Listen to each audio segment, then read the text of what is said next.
शिर्डीमध्ये आलात आणि तुम्हाला मंदिराच्या अगदी जवळ रूम हवाय, अगदी मंदिरातील आरतीचे स्वर सुद्धा इथे ऐकू येतात आणि अफोर्डेबल रेंज मध्ये खूप सुंदर असा रूम मिळतो आणि ते हॉटेल म्हणजे हॉटेल राजकमल. या हॉटेलचा अँबियन्स खरंच खूप सुंदर आहे. स्वच्छता हीच या हॉटेलची खरी ओळख आहे. तुम्ही वेटिंग एरिया बघितला तर तो सुद्धा किती प्रसन्न आहे. खरंच मला या हॉटेलमध्ये पाऊल ठेवल्यावरच खूप प्रसन्न वाटायला लागलं. आता कधीही शिर्डीला आलो तरी आमची पहिली पसंती राजकमललाच असेल. चला तर मी आता तुम्हाला मी घेतलेला रूम दाखवते. माझा रूम खरंच खूप छान, मोकळा आणि स्वच्छ होता. त्याचप्रमाणे इथे टीव्हीची सुविधा होती, ज्यावर तुम्ही कोणतंही चॅनल बघू शकत होतात. वायफाय सुद्धा अगदी फ्रीमध्ये होता. इथे एसी, नॉन एसी असे दोन्ही रूम्स अवेलेबल आहेत. त्याचप्रमाणे इथे असं हे हिडन वॉशरूम आहे.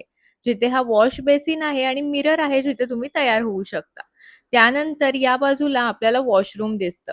तिथे वॉशरूम आणि बाथरूम कनेक्टेड आहे आणि इथे गरम पाण्याची सुविधा सुद्धा अगदी 24 तास आहे. तुम्ही बाहेरचा पॅसेज बघितला तरी रूम एकमेकांना चिकटून नाहीये, त्यामुळे तुम्हाला प्रायव्हसी जपता येते. त्याचप्रमाणे इथे लिफ्टची सुद्धा सुविधा आहे, त्यामुळे तुम्ही इझिली खालीवर जाऊ शकता आणि महत्त्वाचं म्हणजे हे हॉटेल अगदी मंदिराच्या जवळ आहे. तर कधी शिर्डीला आलात तर नक्की राजकमलला भेट द्या. हॉटेलचे सगळे डिटेल्स मी कमेंटमध्ये पिन करते, ते नक्की बघा आणि शिर्डीचा संपूर्ण व्लॉग लालबागची सिद्धी या चॅनलवर आहे. तर व्लॉग जाऊन नक्की बघा आणि चॅनलला नक्की सबस्क्राईब करा. चॅनलचं नाव लक्षात ठेवा, लालबागची सिद्धी. ओम साईराम.